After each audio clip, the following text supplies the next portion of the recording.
Abi mukhang excited na nga daw itong si LeBron James na makakalaro ang kanyang bagong teammate na si Luka Doncic. Pero bago yan mga idol, pag-usapan muna nga natin ang masasabi nating good news para nga sa team ng Golden State Warriors at sa kanilang mga fans. Nang dahil ngayon nga after ng trade neto ni Luka Doncic pati na rin ni De'Aaron Fox, abay parang nagmamadali na nga ang Golden State Warriors to get a deal done para nga magkaroon ng superstar, star teammate. Ito nga si Steph.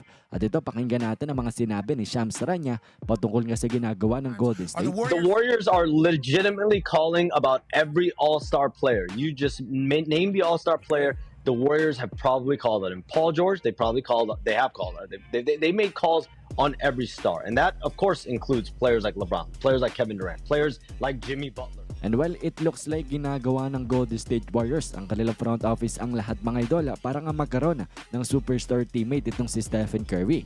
Pero para nga gawin nila yan, abay dapat they are willing to give up their young players gaya na lang nila Jonathan Kuminga pati na rin ni Brandon Podziemski bilang ang main pieces dito nga sa trade na kanilang gagawin. Nang dahil nakita naman natin nakaraang mga buwan, diba, na ayaw nga nila talagang i-trade itong si JK pati na rin si Pods. At tingnan natin mga idol kung ngayon ba matapos silang makita ang galawan dito sa NBA, abay baka eventually i-trade din nila itong mga young player nila para nga sa isang star player na makakatulong dito nga kay Steph pati na rin sa Warriors na makakapitalize nga ang mga natitirang taon ni Steph para nga sila muli manalo ng championship. Anyways, ngayon ay pag-usapan na nga natin mga idol ang nakikitang dahilan ng maraming Lakers fans kung bakit nga excited na itong si LeBron James na makakalaro. Ito nga si Luka Doncic. Well, ayon dito sa isang Lakers reporter, maaari nga daw na itong si LeBron ay mag-sign ng extension with the Lakers this off-season after nga ng trade na ginawa nila kay Luka Doncic. At ito ay pagpapakita nga mga idol na itong si LeBron James ay parang nakikita niya nga daw na ma-extend ang kanyang NBA career ngayong itong si Luka ay nasa kanyang team. At ang isa pa nga daw na rason kung bakit magiging excited si LeBron James sa mga kalaro itong si Doncic, abay hindi na nga daw siya ang babantayan ng mga best defenders na kanilang kakalabanin dahil ito ng si Luka ang kanilang number 1 option para nga bantayan.